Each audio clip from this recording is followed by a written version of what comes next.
Los 80 tiene tantas cosas que contar. Todos teníamos a alguien que se nos hubiera muerto al costado. La psicóloga del colegio me dijo, o sea que tú quieres prostituirte en los parques. Ser gay era eso, prostituirme en los parques y ser travesti. Un papa como Juan Pablo II, gran culpable de tantas muertes. Los mejores amigos de los homosexuales han sido el condón y el lubricante. No de conductas de riesgo, sino de grupos de riesgo. Los maricones eran los que se contagiaban y entonces los heterosexuales muy bien. La teoría psicológica le echaba la culpa a los padres. La psicología todavía no ha podido explicar la heterosexualidad tampoco. No todas las heterosexualidades tampoco son iguales. Así es. Sigla. La comunidad LGBT es una fantasía. Tampoco hay la comunidad heterosexual. Quiérete mucho, maricón. Así es. Ódiate menos, claro. ¿no? Quiérete mucho. Porque esa es la clave de una vida feliz.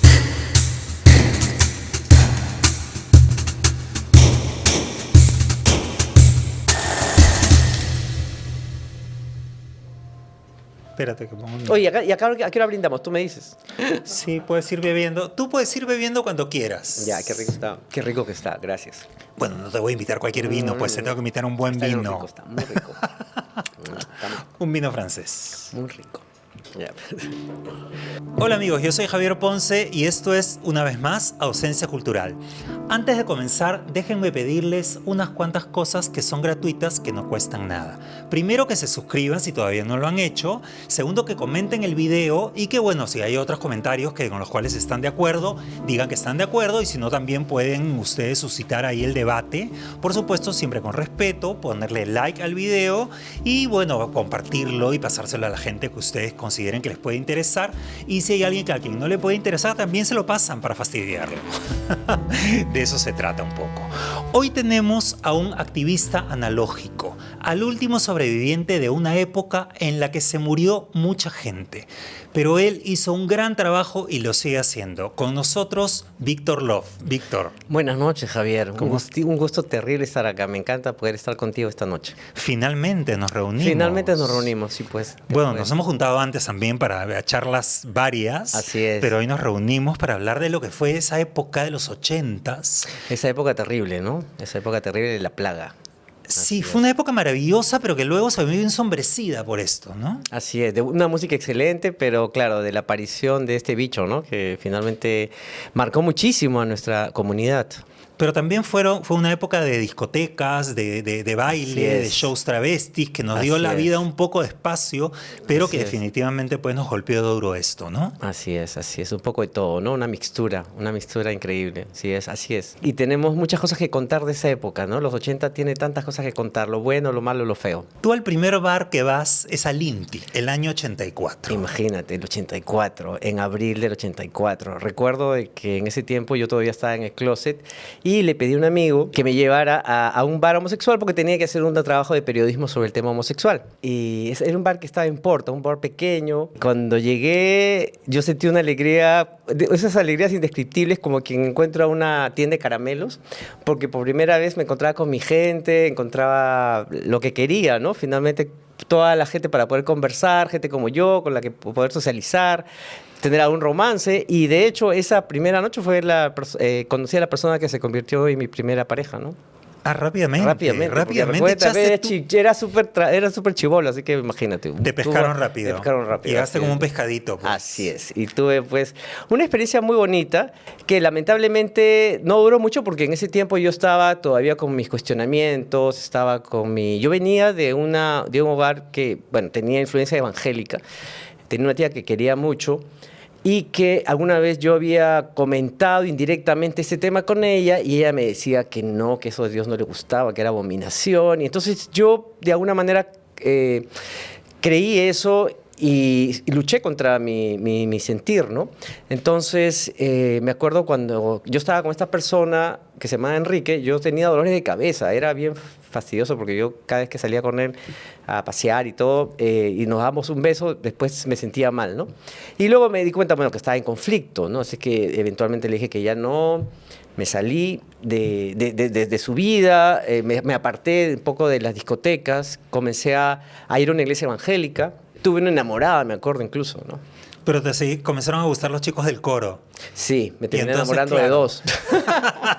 Y la cosa no se había resuelto. No se había Nada, resuelto. Nada. Nada. Así que yo dije, no, acá no es. Así que, y por más que me acuerdo, el pastor me hizo exorcismo, me puso a orar, me enseñó unas partes de la Biblia y me dijo, ya, voy a poner mis manos sobre ti. Y comenzó a decir, demonios, sal de Bueno, este cuerpo. ¿sobre qué parte puso su mano? Sobre mi cabeza. Sobre Ah, mi ya, cabeza, bueno. ya, que tenía pelo. Y entonces, y ya, pues, y yo todo bien creyente, ¿no? Y yo lo veía así, yo lo veía malo, lo veía muy malo. Porque lo más próximo, en todo caso, era la peluquera o los travestis que se prostituían. Y yo recuerdo incluso haber ido a la psicóloga del colegio y que la psicóloga del colegio me dijo, o sea, tal cual te lo estoy diciendo, o sea que tú quieres prostituirte en los parques. O sea, para ella, el hecho que yo quiera ser gay era eso, prostituirme en los parques y ser travesti.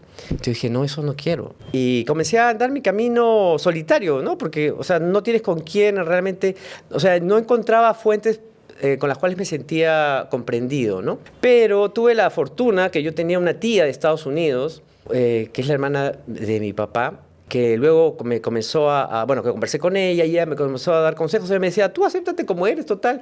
Allá en Estados Unidos, por supuesto, o sea, la gente vive bien, incluso hay libros, y ella comenzó a traerme libros. Ella fue mi contacto con la comunidad homosexual de Estados Unidos y bueno, me comencé a beber de toda la información que había, ¿no? Y realmente dije, bueno, la cosa no es tan terrible, ¿no? Pero acá pues estábamos en la edad de piedra. Qué valiosas son las tías. ¿Cómo se llamaba esa tía? Elsa. Y justo estaba acá en Perú estas 2 últimas semanas y se va hoy día. Qué linda Y yo la Elsa. amo mucho. Qué la amo linda mucho. Elsa. Sí, Oh, linda Dios. es Elsa y realmente me ayudó mucho con la familia. Y nada, y después les dije que no se preocuparan, que yo estaba tomando cartas en el asunto, y que, bueno, yo veía la forma de arreglar eso, ¿no? Porque para mí era un tema de eso, ¿no? Arreglarlo. Y mi papá dijo, bueno, o sea, quiero que sepas que te queremos, pero estamos acá a que nos cuentes cómo te va, ¿no? Pero no sentí en ellos ningún rechazo, no sentí ninguna situación de, ay, que te vas al infierno, no. Hubo un espacio para la conversación tranquila, ¿no? ¿Hubo juicio de parte de ellos? No, hubo como preocupación. Yo sentí más preocupación. ¿Y tú sentiste en ese momento que el cariño que ellos te tenían peligraba? Eso es esencial. A ver, no me lo hicieron sentir. Me hicieron sentir que me querían y que querían básicamente lo mejor para mí. Entonces, yo fui uno de los primeros que hacía fiestas en su casa, ¿no? Con mis papás ahí. Yo he hecho fiestas de cumpleaños con mis amigos gays ahí en la casa, ¿no? Con mis amigas lesbianas.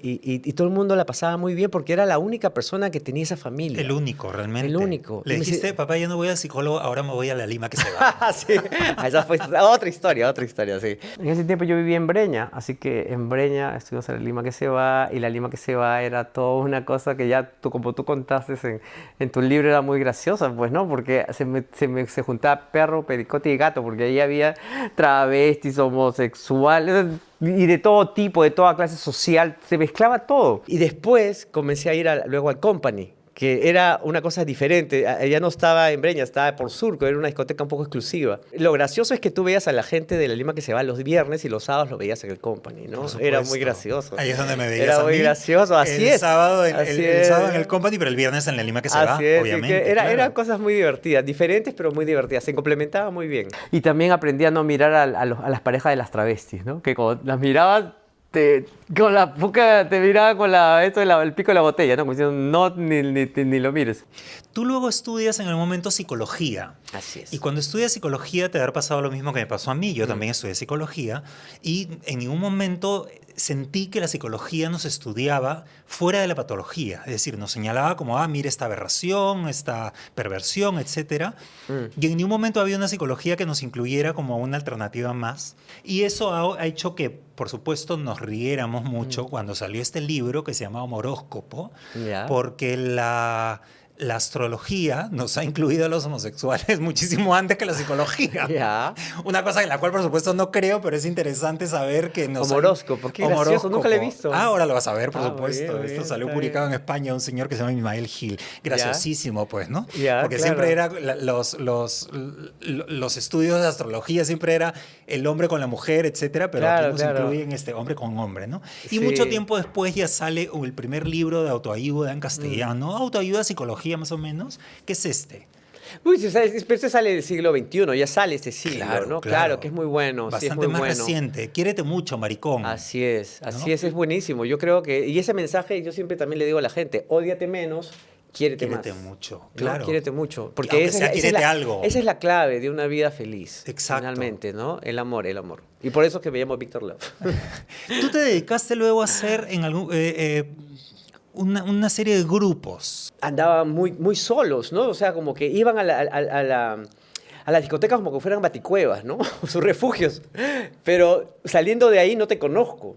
Entonces yo dije, qué importante es comenzar a crear, bueno, yo ya comencé a estudiar psicología, qué importante es crear espacios de encuentro donde podamos compartir estas inquietudes en un ambiente seguro, ¿verdad? Porque yo creo que era muy importante conversar, compartir y aprender mutuamente. Esa era la idea de los grupos. Pero el germen de los grupos fue una cosa horrible, Mm, que fue el SIDA. sí. El SIDA nos comenzó a matar, comenzaron a morirse los amigos, tanto a ti como a mí se nos han muerto amigos en los brazos. ¿Cuál fue tu primera aproximación a esto? El SIDA apareció por primera vez en Perú el año 83. Yo salí del closet el 84, pero empecé a frecuentar ya sin soltar el ambiente desde el diciembre del 85. Se escuchaba del VIH como una cosa de gringos y que recién estaba empezando allá. Es en el año exactamente 90 donde yo salgo con alguien mayor que yo, recuerdo, 20 años mayor que yo. Y yo estaba muy ilusionada con esta persona, ¿no? Y resulta que, bueno, salíamos y veía que de esos no pasábamos, ¿no? Y yo decía, qué raro, ¿no? Porque normalmente no es así, ¿no? Así que yo le pregunté, ¿qué pasa, no? Porque sí, supuestamente yo le gusto, él me gusta, ¿por qué estábamos así? Y ahí me confiesa entre llantos que está infectado, ¿no? Y que por eso no quería tocarme, no quería ir más allá. Y terminamos. Y de ahí yo dije, bueno, o sea, ya sentí pues la bomba, ¿no? Del VIH en mi vida y yo dije, bueno, hay que hacer algo. Y empecé a organizar estos grupos, ¿no? Justamente con la información que iba colectando con estos libros que mi tía me iba llevando, y mi tía me trajo muchos libros en sus viajes porque ella venía frecuentemente a Perú. Entonces me traía un libro, me traía otro. Entonces yo comenzaba a leer. Y pues, comencé a elaborar este taller que se llamó Positivamente Gay. Hay que contarle a la gente que en esa época no había información en los medios, Así no es. había una campaña de parte del Estado. No había bibliotecas tampoco donde pudieras conseguir información de este tipo, ¿no? Exacto. Y teníamos en ese momento a un papa como Juan Pablo II, gran culpable de tantas muertes, que Claro, fue que prohibía capaz el de decir condón. en el África que el SIDA era un castigo de Dios porque éramos un pecado y que no había que usar condón. Así es. En el continente más castigado por esta enfermedad. Una bestia que luego su organización Sí. religiosa lo termina premiando, santificándolo. Yo espero que pida perdón alguna vez por eso, porque realmente esa fue esa fue un error fatal, ¿no? Y aquí tuvimos un médico que se apellidaba Cantela, que decía que teníamos que solucionar el asunto con la abstinencia hasta el matrimonio. Sí, pues Maricón, imagínate. todavía no tenemos matrimonio entre Claro, hombres. ¿Qué hasta abstinencia ahora vamos a tener? Estamos 2025 y todavía nadie se puede Sí, casar. y estamos hablando del año 84, Así 85, es. donde se hablaba además en esa época, acuérdate, Sí. no de conductas de riesgo, sino de grupos de riesgo. Así es decir, es. los maricones eran los que se contagiaban y entonces los heterosexuales muy bien. Claro. Y bueno, ya se sabe que no, evidentemente el VIH nos afecta a todos, ¿no? No, y el año 92, los contagiados, a partir del año 92, habían más contagiados heterosexuales que gays, porque nosotros habíamos tomado conciencia con tanta gente que se nos moría. Empezábamos, sí, el tema del condón, ¿no? El tema del condón para nosotros fue, yo creo que los mejores amigos de los homosexuales han sido el condón y el lubricante, esos han sido pues, nuestros amigos y que nos han salvado de muchas cosas que pudieron pasar, ¿no? Yo creo que la comunidad tomó conciencia y el tema del condón se masificó tremendamente, ¿no? Yo creo que habían dos cosas que iban contra el tema de la prevención, que era evidentemente el closet. Mucha gente vivía en el closet asustado y a veces los únicos lugares donde podían desarrollar su vida eran a veces en bares donde había excesos de alcohol, a veces algunos tenían temas de drogas y eso pues evidentemente hacían que no se podían cuidar como debían, ¿no? Y tú armas este taller que se llamaba Positivamente Gay después de la muerte de un amigo tuyo. Él tenía pareja, pero resulta que se pelearon y en la pelea la pareja sale con alguien, con un colombiano creo, y el colombiano lo infecta, ¿no? Y bueno, luego cuando se reconcilian, él lo infecta a mi amigo, ¿no? Y nada, y mi amigo se muere. Y él ha sido la única persona que vi morir, ¿no? O sea, así que lo vi, ¿cómo se llama esto? Desaparecer entre mis ojos. Él era gordito, ¿no? Así todo robusto, ¿no? Y se hizo un hilo humano, o sea, una nada, ¿no? Una nada. Y eso fue duro para mí, ¿no? Fue bien duro. Y yo dije, bueno, tengo que hacer algo. Y entonces empezamos a eso, ¿no? Empezamos a elaborar este taller donde trabajábamos los temas de identidad. Esta persona, aparte, sufría mucho con el tema de closet. Él era una persona muy enclosetada. Él vivía con mucho temor que se enterara sus amigos de trabajo, su familia. Entonces fue particularmente doloroso ser homosexual de closet y encima tener el VIH, ¿no? Fue muy doloroso. Entonces, en el taller hablábamos un poco de eso, ¿no? Hablábamos de cómo desarrollar una identidad gay positiva, cómo manejar el tema del VIH, cómo trabajar el tema con tu familia, el tema de la pareja, el tema de la religión, el tema de la paternidad, si es que querías ser papá, el tema de la vejez, etcétera, ¿no? Eran 12 temas, el taller se daba una vez por semana, duraba 3 meses. Y obviamente se hicieron amistades de décadas, ¿no? Que hasta ahora se ven. Esas son las cosas más bonitas que pude cosechar de esa experiencia, ¿no? Hay amistades que todavía conservo de esa época, ¿no? Cuando le conté a mis amigos que te iba a entrevistar, que íbamos a conversar, Ya. me llegaron varios audios. Ya.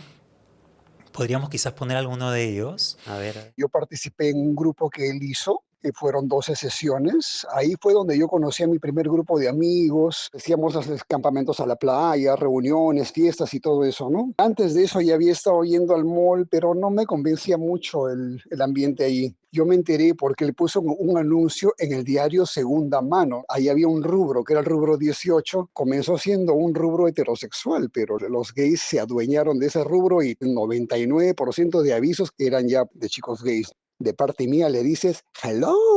Contaban que tú habías sido como esta figura paternal y maternal que los había guiado y que gracias a ti se habían aprendido a amar y habían aprendido a aceptar una serie de cosas y que luego definitivamente habían estado en contacto, pero que eso luego termina con la aparición del internet. Claro, yo sacaba fotos, yo hacía todo mi trabajo Las en máquina de separatas. escribir, separatas en máquina de escribir, y luego las repartía a cada uno, porque información no había, entonces no es que yo le decía, anda a buscar, googlea, entonces les daba separatas a cada uno que eran mecanografiadas por mí, y a su vez que yo las conseguía, o sea, toda esa información la sacaba de los libros que leí en inglés. Yo tengo acá la lista de los 12 temas que tratabas en el taller Positivamente Gay. Te los voy a ir diciendo y tú me vas a ir explicando más o menos de qué se trataba, Ya, ¿no? ok. El número 1 es homofobia, identificando la fuente de los problemas. Claro, bueno, justo ahí hablábamos de cómo nos había afectado la homofobia, ¿no? Que veíamos homofobia por todos lados, había homofobia de la iglesia que te decía que eres un pecador, una abominación, homofobia de parte de, en ese momento, los medios de comunicación no eran los respetuosos que son ahora.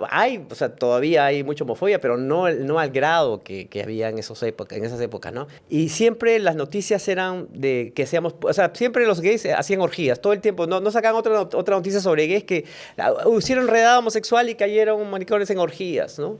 O reinados de belleza, ¿no? Pero no había ninguna noticia positiva, todo era muy negativo, ¿no?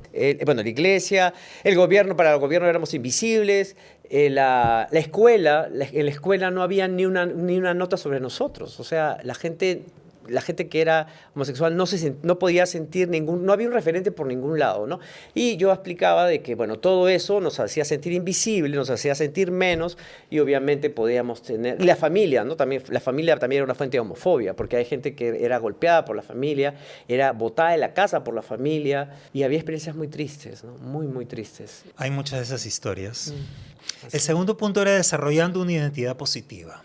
Así es. Superando los obstáculos. Así es. En este punto lo que buscábamos era un poco ver cómo nos había afectado cada una de estas cosas que mencionó, estas cosas negativas, personalmente, cómo nos habían afectado, y empezar a sacarlas afuera, ¿no? Cada uno comenzó a contar su historia ahí, ¿no? Porque la idea era también, era leer cosas, darle teoría, pero luego también aplicarlo en una cosa vivencial, que cada uno contara su experiencia personal y podíamos aprender a limpiarnos un poco, ¿no? de esta situación, de estas situaciones negativas que habíamos experimentado, ¿no? Claro, y ahí también me imagino que responderías al tercer punto, ¿por qué soy así?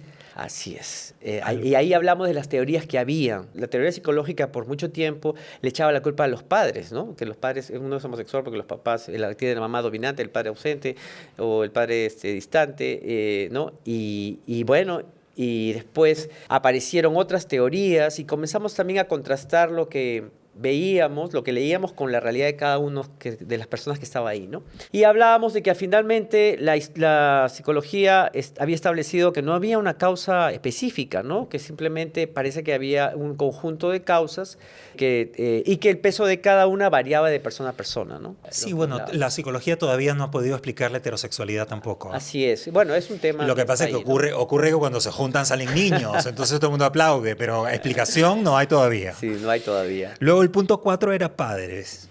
Sí, básicamente la idea era cómo trabajar este tema, ¿no? Yo siempre les dije que era importante, ya que, o sea, la relación más cercana que tenemos es la familia, ¿no? Los papás, y que era importante hablar con ellos en algún momento, ¿no? Siempre he pensado de que salir del closet hacia la calle no es tan importante como que tu núcleo familiar sea el que sí, con el que puedas conversar. Si no te entienden, tener una actitud de comprensión y en todo caso armarnos de paciencia para que esa relación sea fructífera. Pero también hablamos de que hay situaciones en que los papás pueden ser muy tóxicos, por ejemplo, hablando de una madre o un padre que es fanático religioso, ¿no?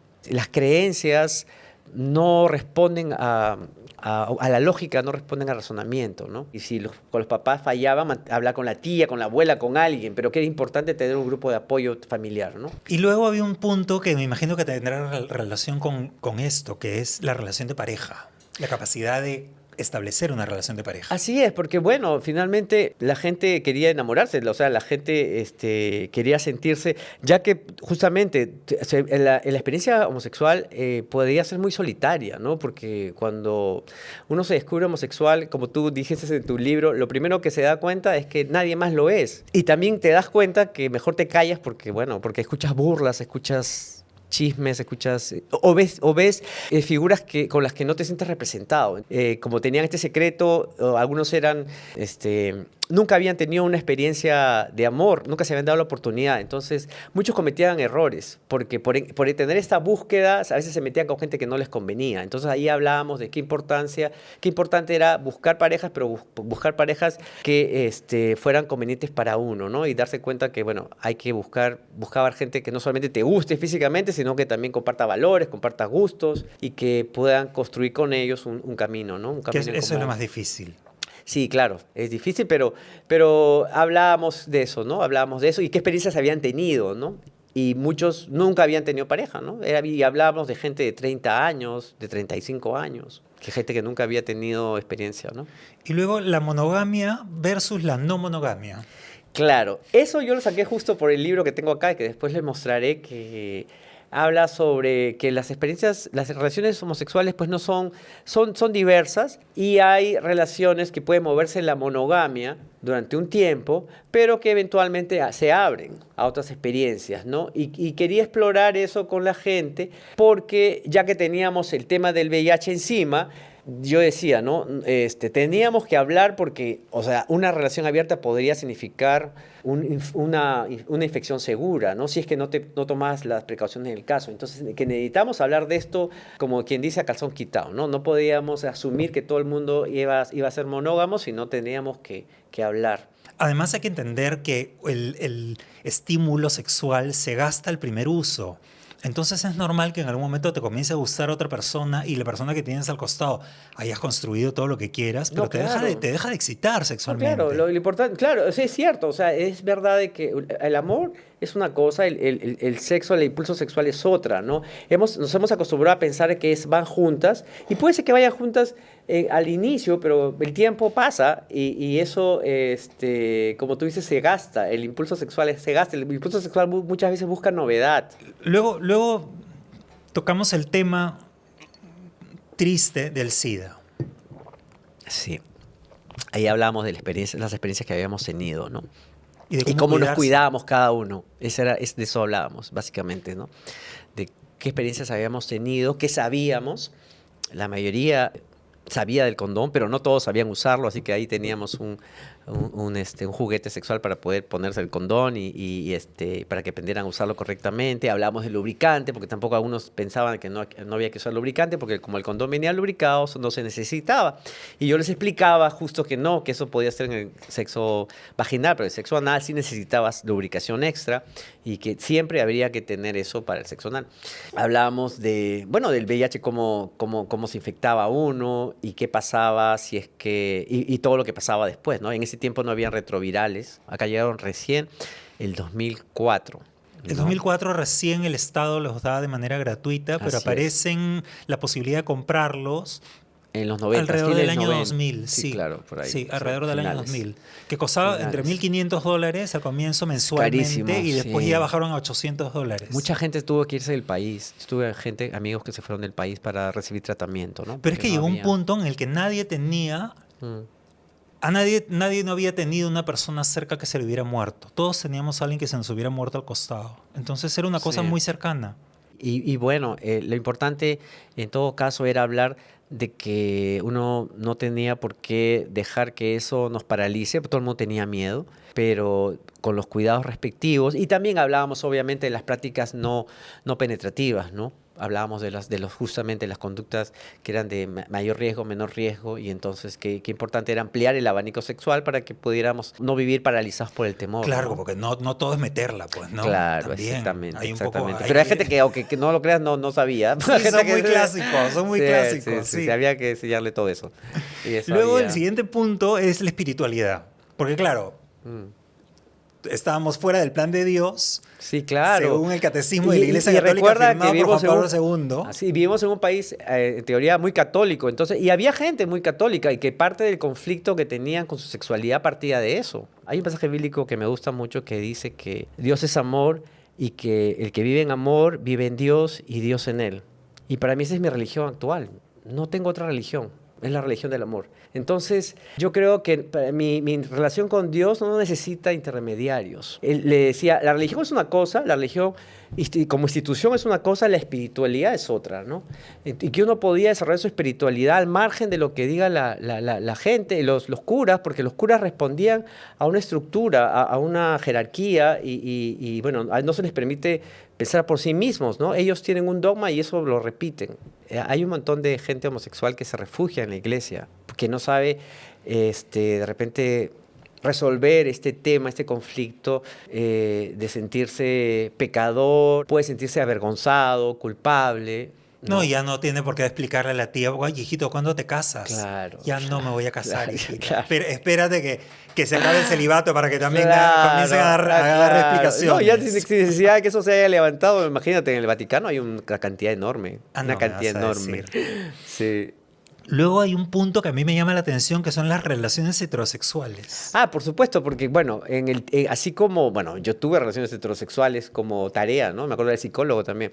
Yo estuve enamorada, tuve sexo con chicas, como tarea, con prostitutas, me acuerdo en ese tiempo. Tuve un amigo de colegio que era gay también y yo lo llevé, ¿no? Yo lo llevé para que experimentara, porque en ese tiempo yo tenía esa idea también, que si te gustaba ya de repente se te iba a quitar el otro deseo, ¿no? Y Cosa bueno, que no sucedió. Cosa que no sucedió. Debo decir que la experiencia no es que fuera horrible, porque no es horrible, pero el tema es que no te satisface del todo, ¿no? Es como un plato vegetariano, ¿no?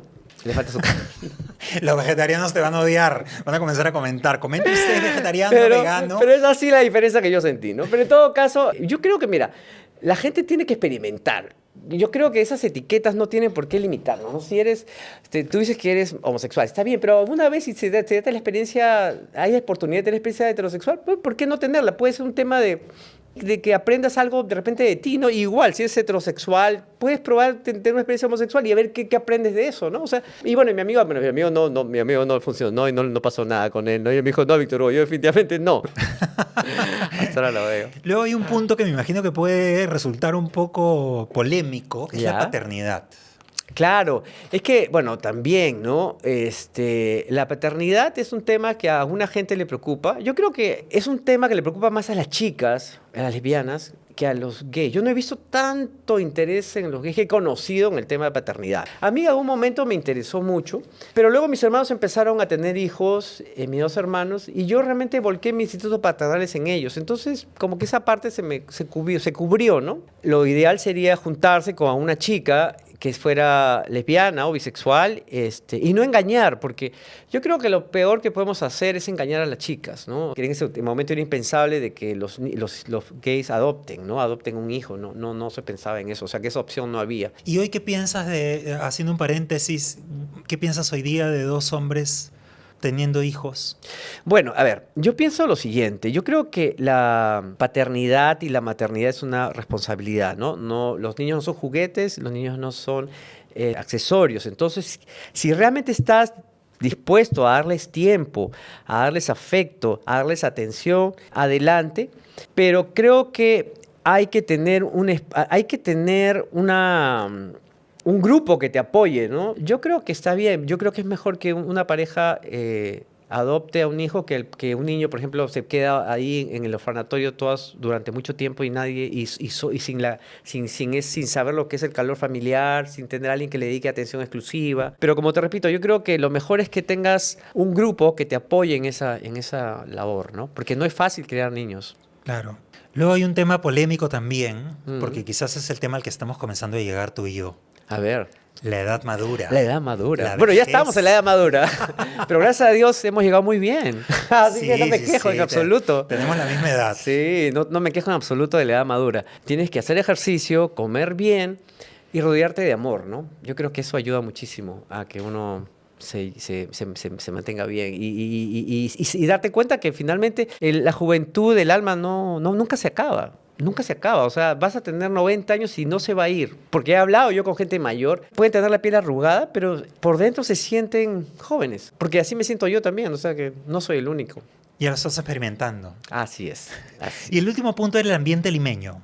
Claro, un poco, para ahí explorábamos cuáles eran las cosas que teníamos, qué recursos teníamos. Ahí hablamos de discotecas, hablábamos de organizaciones, hablábamos de todo las lo que... reuniones en tu casa. De las reuniones, claro. Por ejemplo, ¿no? Que ese es un espacio que creábamos, ¿no? Claro, los grupos de apoyo. ¿Qué podemos construir? Porque también se trata de eso, no solamente lo que hay, sino qué podemos hacer nosotros para que este ambiente sea mejor. ¿Dónde anunciabas a tus Los talleres? ¿Dónde captaba gente? Ya, los talleres. En ese tiempo me acuerdo que había un semanario, Segunda Mano, donde había una sección de relax. La gente gay ponía ahí sus avisos para conseguir pareja y todo, ¿no? Entonces ahí yo ponía también mi avisito de taller positivamente gay, ¿no? Para que escriba. Después iba a los... Paralelamente yo he hecho también trabajo de campo para la prevención de VIH, ¿no? Y donde hacíamos invitaciones para que se tomen la prueba de VIH y tomen y repartíamos condones. Íbamos a los cines porno y en los baños pegábamos las invitaciones para el taller, ¿no? Con el teléfono de mi mamá.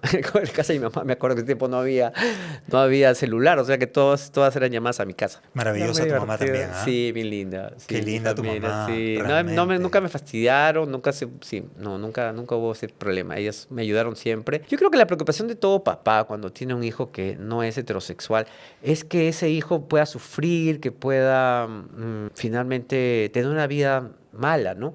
Pero cuando te ven bien, cuando ves que estás rodeado de amigos, que estás haciendo tus cosas y estás saliendo con gente para aquí, para allá, yo creo que eso las alivió mucho, ¿no? ¿Y tú atendías también familias o solamente las personas que venían en realidad? Porque la familia es el ente básicamente más perturbador y más enfermante. No, es que claro, hay una cosa, no podía atender familias porque en ese tiempo las familias no se acercaban. Ellos lo que querían es que su hijo cambie. O sea, si yo le decía, tienes que aceptarlo, olvídate, me votaban, ¿no? Ellos querían que su hijo cambie. Entonces yo le podía decir, señora, su hijo va a cambiar, en todo caso, tiene que darle comprensión, tiene que darle respeto, aceptación, y eso no era lo que muchas familias le daban a sus hijos en esa época, ¿no? ¿cuál fue el obstáculo más grande que tuvo la gente para poder ser feliz? El primero es vencer sus miedos de salir del closet con la familia. Muchísimos vivían en un absoluto secreto. Casi nadie hablaba con la familia, era como que nadie sabía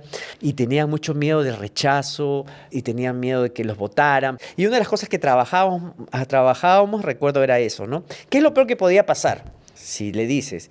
Y a partir de lo peor, trabajábamos soluciones, ¿no? A muchos les dio fuerzas para empezar a enfrentar a la familia, ¿no? Y muchos se dieron cuenta que a la práctica no había eso, ¿no? No es que la familia los no los votaban, simplemente a veces lloraban, ¿no? Pero era llanto, como te digo, por el tema de la preocupación, porque no era un ambiente de bienvenida ni favorable para la gente no heterosexual, ¿no? Era un ambiente bien de condena, de prejuicio y discriminación también. Yo he tenido pues redadas en las discotecas. Yo estaba con mi pareja en un restaurante y no me atendieron en el Vivaldi porque me di un pico con él, porque no atendían ese tipo de gente y me lo dijeron así, ¿no? En el aniversario que yo tenía con él. Y que se acerque un policía a decirme que eso estaba en contra de la moral y las buenas costumbres y que vamos a la comisaría, ¿no? Evidentemente quería sacarme dinero, pero como yo no tenía problema de ir a la comisaría, yo iba a la comisaría y les daba toda una charla pues de conciencia, ¿no? De concientización homosexual ahí, ¿no? Y le decía, mire señor, acá usted no sabe que en Dinamarca se casan las parejas, usted no sabe que a los hombres también le pueden gustar otros hombres. No pensaban encontrar a alguien primero que les hablara así y que no tuviera vergüenza, porque ellos estaban acostumbrados obviamente a gente que les bajaba plata, bajara la cabeza y dijera sí señor, y se acabó, ¿no? Sí, eran épocas difíciles. Y encima estaba el VIH-Sida, ¿no? O sea, mi agente todo ese cóctel. Luego, en algún momento, tú haces un taller que a mí me parece esencial y que quiero dedicarle esta parte al hijo de una chica, Joana González, que me ha escrito y hemos estado conversando y me contó que su hijo, Giordano, tenía un problema de bullying en el colegio y estuvimos conversando de que todo mejora, que pasado el colegio finalmente la situación va a mejorar. Tú hiciste un taller que se llamó Todo Mejora. Sí, bueno, yo hice una campaña, en realidad, que se llama Todo Mejora, que se inspiró en una campaña americana que se llamaba It Gets Better. Básicamente, hacíamos videos de testimonios de personas que habían pasado por la experiencia del bullying para poder decirle a la gente que esa situación que en este momento te parece así dificilísimo, que te duele, que eventualmente va a pasar. Porque todo pasa, o sea, las cosas malas eventualmente pasan y uno tiene que persistir.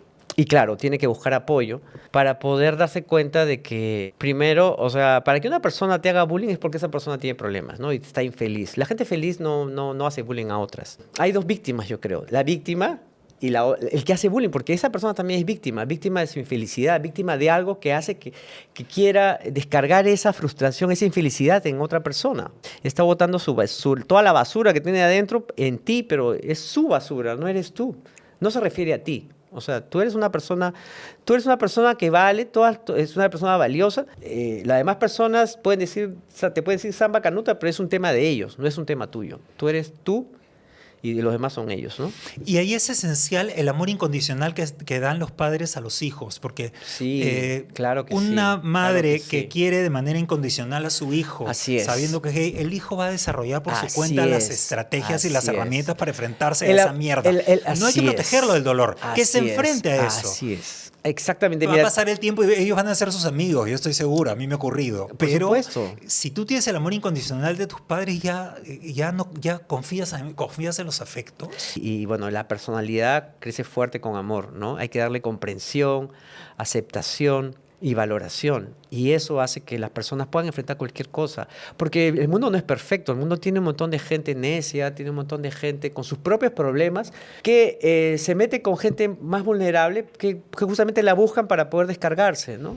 Tú tuviste 2 entrevistados que a mí me llamaron mucho la atención. He visto todos tus videos. El primero fue Carlos Bruce. Carlos Bruce, ya. Cuéntanos de él. Bueno, Carlos Bruce fue el que hizo el primer video de la campaña, Todo Mejora, y fue un éxito, me acuerdo, ¿no? Él lo hizo cuando todavía estaba en el closet y nada, fue muy amable, no me llegó a contar nada personal en ese momento, pero luego ya nos hicimos amigos y iba a su bar Picas, me acuerdo, ¿no? Y después hizo otro video más. Y después hizo un video más, claro, ya cuando salió de closet. Sí. Un poco para cerrar el círculo, ¿no? Yo le dije, oye, y ahora que ya saliste de closet, haz otro video, pues. Y hizo un video muy bonito también, ¿no? Sí. Muy bonito, sí. Muestra su vulnerabilidad. Y yo creo que él es uno de los referentes homosexuales más importantes que tenemos, ¿no? Yo estoy muy contento que alguien como él haya podido salir de closet, porque también su visibilidad ayudó a mucha gente. Yo creo que la visibilidad importa, porque te das cuenta que no estás solo. Y te das cuenta como referente cuando tu padre o tu madre o tu familia descubre que eres gay o tus amigos, ¿Ya? y ya no eres gay como lo que se creía antes, que te ibas a prostituir en los parques. Claro, ¿no? sí. O voy a terminar solamente de peluquera, ¿no? Porque también tenían esa idea. Con todo el respeto que tienen las Por peluqueras, supuesto, ¿no? por supuesto, Que han sido pero- nuestras primeras embajadoras. Claro. Pero ya, oye, voy a ser gay, como Claro. Ricardo Morán. Soy gay como Claro. Bruce. como Como Ricky Bruno Martin. Pinasco, como Claro, Ricky Martin. claro, ahora ya, o sea, una de las cosas más bonitas que yo creo que O como tenemos Víctor Love. ahora, gracias, ahora tenemos una variedad. O sea, tú no tienes que encajar en ningún modelo. La etiqueta gay es una etiqueta paraguas, o sea, que no se refiere a un solo tipo. Tienes varios tipos y tú eliges con cuál te sientes más identificado. Que Eso. cada uno desarrolle su Así propio es. modo, su propia personalidad Así y su es. propia manera de hacer Así las es. cosas. No Así tenemos por qué. es. Así Yo no es. estoy muy a favor de toda esa sigla de 100 colores y Yo de 7 tampoco, letras. yo tampoco. Yo creo que es más, la sexualidad es un adjetivo, no es un sustantivo para mí, ¿no? El tema, la homosexualidad no es un sustantivo. O sea, lo más importante de Víctor Love no es que sea homosexual. Lo más importante de él es que es un ser humano que ama hacer lo que hace y que es feliz. Eso es lo más importante. Además, no todas las heterosexualidades tampoco son iguales. Si bien no Así tienen es. sigla. Así Tampoco es. hay la comunidad heterosexual. O sea, Así es. No existe. Comencemos. Ya. Así es. Es una fantasía. En realidad, el término LGBT, la comunidad LGBT es una fantasía. No, y ahí comienzan a meter todo lo que sobra, Así lo meten es, ahí. Así es. No, sí. No, gracias. Yo creo que hay que aceptar simplemente la verdad siguiente. Todos somos diferentes. Y que cada Eso quien haga en es. su cama lo que le parezca. Así es. Y sí, así es. Así es. Eso que cada Respetando quien- la ley, y que- obviamente. Y que respetemos a la gente. Bueno, si te quieres poner etiqueta y te sientes bien, ok. A mí me gusta, por ejemplo, la etiqueta homolover. Me gusta esa etiqueta. Ahora, si no te gusta, ponte otra. Y si quieres no usar ninguna, no uses ninguna. Está bien, o sea. No, ya ahora yo creo que no hay necesidad. Si no quieres, No, yo creo que eso, ninguna. el siguiente paso tendría que ser pasar a la invisibilidad. El mundo, que no el se mundo hable, post-gay. que no se hable de tu Post-LGBT. sexualidad. Claro, que no se hable de tu sexualidad, igual que no Así se hable es. de tu raza. Así es. ¿Por qué Ese tenemos es el que mundo tener esa ideal. categoría? El mundo ideal es aquel en el que simplemente ya no se hable de matrimonio homosexual, se hable de matrimonio nada más. Claro. ¿no? Se hable de, así es, de amor, ya, de amor. O sea, eso es. Por eso me llamó la atención el otro video que te quería comentar de tu campaña Todo Mejora, que es el de Percy Lorenzo, Ya.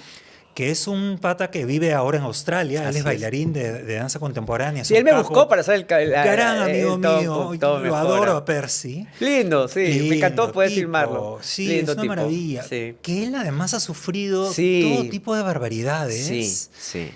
pero que no lo definen. Él Así es. nunca se definió a partir de eso. No, sí. Es un pata, es una persona que es fuerte, es un sobreviviente y ha hecho de su vida. Yo creo que ese es el mejor, ahora que lo mencionas, ¿no? Yo creo que la mejor venganza es eso. O sea, el poder levantarte y ser feliz a pesar de todo, a pesar de las luchas, de las caídas. Las dificultades te enseñan también. Te enseñan y te fortalecen. Y yo creo que Percy es un excelente ejemplo de eso, ¿no? Exacto. Sí, salud por Percy. Salud. Además, un gran bailarín, ¿no? Además, sí. Gran artista. Así es. Y el arte le ha permitido convertir todo ese desánimo, toda esa mierda y todo ese mal rato en obras de arte. Él trabajó con Mirella Carbone muchísimo tiempo. Muy bueno. Y ahora está feliz en Australia, está casado, creo. Sí. Lo tuve años también como campaña, como todo mejor así, dedicado al tema de bullying, ¿no? Hasta que, bueno, el VIH volvió a aparecer en mi vida, ¿no? Apareció a través de un amigo que era el menor de mis amigos, con el que había hablado más de 1000 veces del tema. Y yo le he dicho, por si acaso, tienes que cuidarte. Y él cuando me hablaba del VIH, hasta ahora recuerdo que él se burlaba un poco, ¿no? Me decía, ya no me hablé de los muertitos. Y lo hacía así, ¿no? De los muertitos. ¿Ya? Y yo le decía, no hables así, le digo, porque esta es una epidemia que todavía no termina. O sea, y él se va a infectar, ¿no? Y se termina infectando. Y me acuerdo que fue doloroso, pues, ¿no? Porque se quiso tirar de la ventana del departamento mío. Porque claro, él se acordaba de todo lo que había dicho y toda la cosa. Y yo le dije, mira, esta cuestión, ahora hay tratamiento. Y a partir de eso se creó otra campaña, que justo fue lanzada hace 10 años, que se llama Tu vida continúa. Hay un tema duro, que es el de la gente que muere en manos de sus parejas o en manos de las personas que se levantan. Sí, es un tema duro. Duro. Pero que es un tema que hay que tocar también, porque hay que ver en qué medida somos capaces o tenemos las herramientas para poder protegernos y cuidarnos. ¿Por qué nos pasa eso? ¿Por qué con más frecuencia nos levantamos a alguien y somos asesinados, nos ahorcan por un VHS, que era lo que pasaba en esa época? O por un televisor. Hoy te ¿no? matan por un celular. Así es. Sí, bueno, sí, yo tengo experiencia de gente querida que ha fallecido en manos de parejas o de amantes ocasionales, ¿no? Nosotros, en esta sociedad, no se enseña a respetar o sea, no se enseña que el homosexual es una persona digna de respeto y amor. Muchos aprenden a despreciar al homosexual y muchas personas tienen eso dentro, ¿no? Puede hacer que eso detonen conductas de este tipo, ¿no? Conductas que cuando hay alcohol pueda volcar toda esa ira que está de repente reprimida, de repente y que se refiere a él, ¿no? Porque me refiero, tú puedes estar odiándote a ti mismo y bueno, en vez de atacarte a ti mismo, proyectas eso en el otro y puedes botar toda esa basura, ¿no? Hay un caso reciente de un cirujano plástico colombiano que fue asesinado por su pareja, ¿no? También en Tailandia, ¿no? De un tipo un tipo exitoso que se enamora de alguien que no era abiertamente homosexual. Luego lo asesina, ¿no? Claro, es como el intento de matar lo homosexual que hay en mí a través de matar al otro. Así es. Ese es el punto. Ese es el punto. Entonces, cuando salgas con alguien, yo siempre le digo a la gente, tienes que conocerlo y tienes que ver cómo se siente esa persona respecto a su identidad. Porque si es una persona que odia a los homosexuales, pero está contigo, ojo, ahí ya tienes una bandera roja, ¿no? Claro. Porque, o sea, eso puede salir, ¿no? Y puede salir de repente desbocado. Eso de llevar a las personas que conoces, que te gustan, a tu cuarto o a tu departamento o a tu casa la primera noche que los conoces, también es algo que se da. Y evidentemente puedes meter extraños a tu casa. Es siempre una puerta abierta a muchas sorpresas desagradables, ¿no? Han habido asesinatos por cosas tan tontas o tan nimias como un VHS, un televisor, un celular. Sí, eso pasa, ¿no? Terrible. Llegando un poco más a la actualidad, mudándonos ahora al tiempo presente. El otro día conversábamos y me decías que lo que veías tú, y yo estaba de acuerdo contigo porque lo he visto también mucho en la gente joven que ya no se cuida respecto al VIH y hay mucho abuso de drogas. Además, una variedad de drogas de todo tipo. Y cada fin de semana están probando una nueva, casi como una especie de tour, de turismo con las drogas y el sexo. He tenido consultas de gente que está teniendo sexo, lo que se llama el chemsex, ¿no? O sea, usan siempre drogas durante el sexo, ¿no? Yo creo que lo que hace que baje tu vigilancia. Obviamente. El ser humano es un ser disque racional, pero a la hora de la hora yo estoy convencido que es al revés, ¿no? Yo creo que somos irracionales y que de cuando en cuando la razón ahí nos ayuda a algunas cosas, pero muchos caen en problemas de adicción o de abuso fuerte de alcohol o de drogas, y cuando estás bajo los efectos de ellas, o sea, por más información que hayas recibido y por más que sepas que eso no es lo que te conviene, igual lo haces. Y darte cuenta que finalmente si no aprendes a controlarte, vas a convertirte en un esclavo de eso que te puede llevar al abismo, porque puedes no solamente infectarte de VIH, sino de todo lo demás, y puedes juntarte con gente que hasta te puede matar, ¿no? Porque te puedes morir. Hubo un caso, me acuerdo, de una persona, un enfermero, que hizo su OnlyFans y grababa sexo y terminó yéndose a un edificio de Miraflores a una reunión para grabarse y tuvieron, parece, un tema de drogas y terminaron lanzándolo del 7º piso y se murió. ¿Tú ves la promiscuidad, es decir, la búsqueda constante de personas distintas con las cuales tener sexo, como un mecanismo de autodestrucción, como una búsqueda en la economía del placer? Es decir, yo no voy a poder construir nunca una pareja y por lo tanto lo único que puedo conseguir es placer y sexo, y entonces ya, la búsqueda es por ahí. El tema es que puede desarrollarse una compulsión ahí, ¿no? O sea, de buscar caras nuevas o sea, una Como compulsión. una adicción. Adicción que no termina, ¿no? Y que no te hace feliz, porque eventualmente una vida de ese tipo no hace feliz a la gente, ¿no? Mucha gente puede tener una vida de sexo, saltar de cama en cama en cama, puede tener un costo eventualmente, tanto emocional como físico y en términos de salud también, ¿no? Mientras más contactos tengas, hay mayores riesgos. Claro, pero también ocurre que tú conoces a alguien, quisieras establecer una relación que vaya un poco más allá y la persona ni te pide el teléfono, ni te Así vuelve a es. llamar. Así Es es. decir, Así no es. quieren repetir cama. Así es. Porque ya, primero que les aburres rápidamente, es muy fácil por la tecnología sacarte la vuelta al minuto, meterse con otra persona. Entonces, ¿para qué van a repetir la cama si pueden estar con 1000 a la vez? Antes era tan difícil conseguir a alguien que la luchabas y ya le aguantabas las malacrianzas y un poco como que hacías lo posible porque la cosa dure. Sí, sí, la cultura del sexo casual se ha instalado definitivamente, no solamente en la comunidad, bueno, no solamente entre la gente homosexual, sino en general, creo que se ha instalado entre todos. Y yo creo que en general se ha hecho muy más difícil emparejarse ahora que antes. Porque eso de que de frente vayas a la cama, como tú dices, o sea, es una cosa tan superficial que eventualmente, bueno, te agarran, te conocen. No, ni siquiera te conocen porque solamente un intercambio de fluidos y ya, next. Claro, y Así. en el momento en el que se acaba además eso, se acabó todo. Así es. No hay posibilidad de Porque no hay construir nada, ¿no? Entonces, en cambio, si desarrollas primero la amistad, sí, o sea, si pasas más tiempo también, no solamente en la cama, sino en el sofá, conversando, te da una posibilidad de desarrollar vínculos más placenteros y más profundos, ¿no? Yo creo que esa es la cosa. ¿Y tú crees que la falta de un instrumento legal como la unión civil o el matrimonio igualitario, ponle el nombre que te dé la gana, tiene un impacto en nuestra capacidad para relacionarnos o para mantener las relaciones de pareja o no? Bueno, yo creo que eventualmente la legalización de la unión civil o del matrimonio, que espero que se dé y eventualmente que se va a dar, es cuestión de tiempo nada más, puede ayudar a hacer que la gente se tome más en serio sus relaciones, ¿no? Porque también hay eso, o sea, como que me imagino, en algunas personas puede haber esas cosas de que, bueno, finalmente las relaciones nuestras, ¿a dónde van, no? O sea, no tenemos sanción social, no hay responsabilidad, entonces que viva la fiesta perpetua, pero eso no es así, pues, ¿no? Porque eventualmente la fiesta se acaba. Y hay gente interesada, yo sé que no todo el mundo, porque también es verdad, no todo el mundo le interesa, pero hay gente que sí le interesa. Entonces, si tú eres así, estoy seguro que puedes encontrar a alguien que también esté en ese camino, ¿no? ¿Cómo confías en el afecto si tú no has recibido un afecto incondicional de tus padres? Y los homosexuales en general, Así como es. lo hemos conversado, estamos dañados porque no Así hemos es. recibido afecto incondicional. Tu caso no es normal.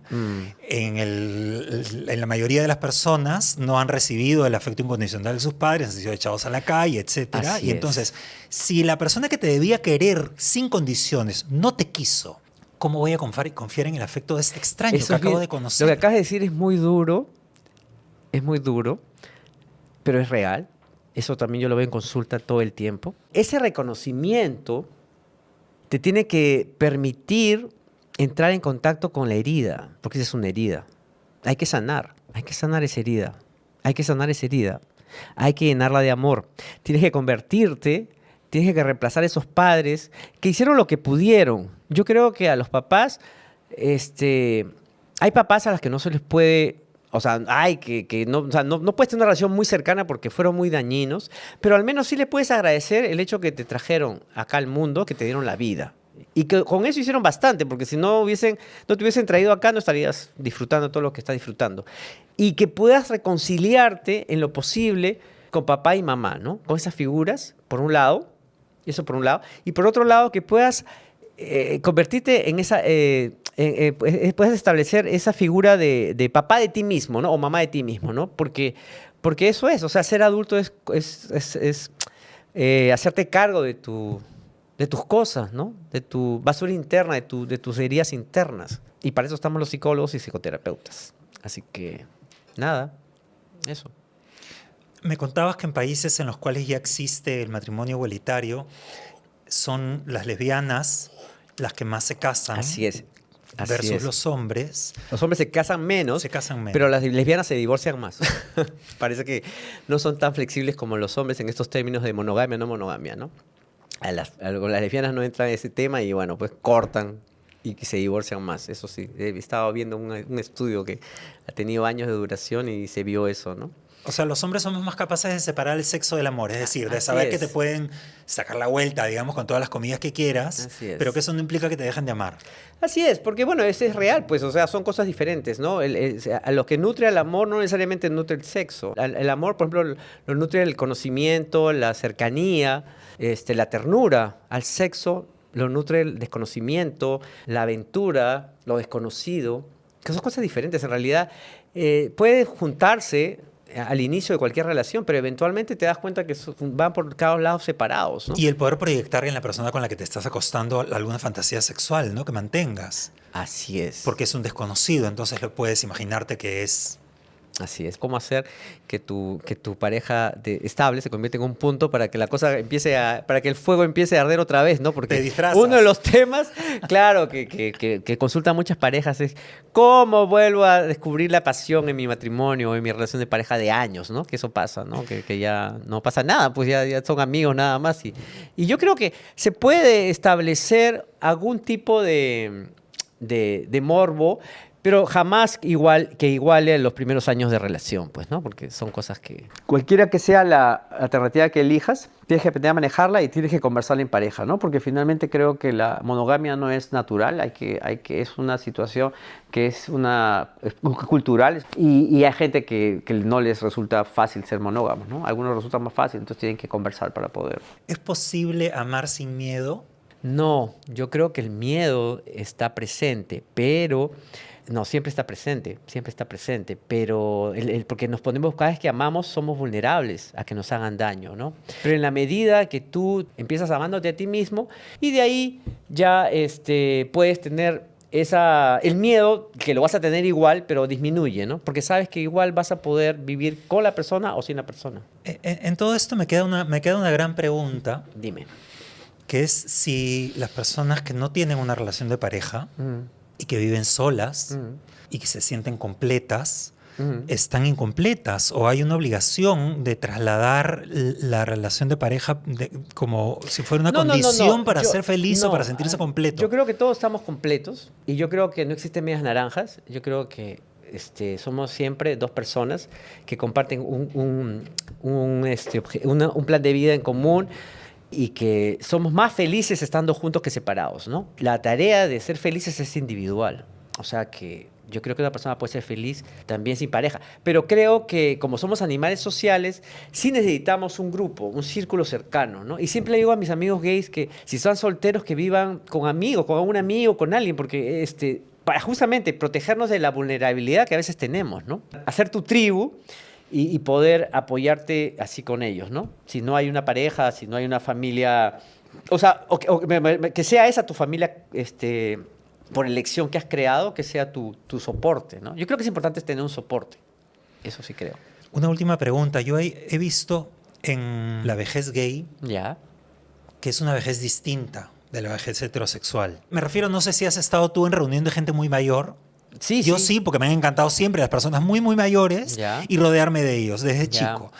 Y yo veía que estas personas no habían envejecido como mis padres. Tenían una mirada distinta, tenían una manera distinta, no solamente de vestirse, bastante más juvenil, ¿no? Digamos, pero sí, había una manera distinta de mirar, de proceder, de conversar, de estar.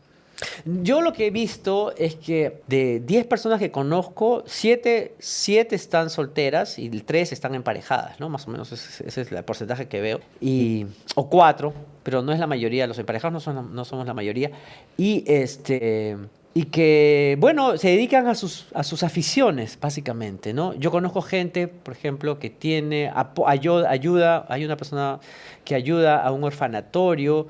Otros se dedican a ver el tema del arte. O sea, no todo el mundo tiene la facilidad de hacer amigos. Y hay gente muy solitaria también. Claro, y no hay un espacio, ¿no? Porque si no tienes 18 años, en la discoteca también te miran como que, ¿y este señor qué hace acá? Así es, llega un momento en la madurez, y eso le va a pasar a general a todos, ¿sabes? Porque eso le pasa también a la gente hetero mayor, que te vuelves invisible. el ser humano es social, entonces yo creo que es importante crear espacios. ¿Sigues atendiendo? Por supuesto, el tiempo avanza, pero todavía hay gente que me dice, gracias por estar ahí y por ser la persona con la que puedo ser yo mismo, ¿no? O sea, me sorprende que todavía haya gente que no pueda hablar de esto con nadie. O sea, que hemos avanzado, pero todavía queda mucho por avanzar. Todavía hay mucho ¿no? trabajo que hacer. Así es. Por eso estamos aquí haciendo esto, pues, Víctor. Y eso me parece muy bien y por eso me encanta haber venido a tu programa y felicito tu labor y espero que tengas muchísimos años en esto. No, yo te agradezco Salud haber por eso. venido, haber compartido todas estas cosas duras y maravillosas también que has hecho. En realidad hay muchísima gente, que era lo que me decían y me mandaban en estos audios, hay muchísima gente que te agradece, que gracias a ti aprendieron a liberarse. Esa es importante, esa palabra, esa es importante. Yo creo que más allá de buscar la aceptación de los demás, yo creo que lo principal y primero es buscar la aceptación de uno mismo y la liberación interior. Eso es lo primero. Y una vez que eso se dé, lo demás es papaya, ¿no? Por eso yo te decía en algún momento que a ti no te gusta que te diga esto, pero tú... que yo sentía que eras como la última madre gay, ¿no? La figura de la madre en el mundo gay había sido esta persona mayor que te guiaba y te daba un poco los lineamientos de cómo manejar toda Claro. esta cosa para la cual, por No, supuesto, sí, no yo habías sido acepto, yo socializado, acepto ¿no? no, claro, lo que pasa es que a mí me gusta, yo acepto mis polaridades, me gusta mi polaridad de madre y mi polaridad de padre, ambas me gustan y ambas las reconozco y las agradezco, ¿no? Bueno, madre o padre, pues, ¿no? Claro, Pero tú gracias. enseñaste a la gente a ser libre, los ayudaste y les has dado amor y les enseñaste a amar. Bueno, mi idea es que yo creo que Que son esas las cosas que te enseña una madre, pues. Bueno, es que yo creo que es importante eso en la vida, ¿no? Aprender a amarse a sí mismo, aprender a ser libre y darse cuenta que, carajo, no tenemos que pedir permiso a nadie para amar. Los que hacen el mundo mejor son la gente que es feliz. Cuando eres feliz, haces que todo fluya mejor.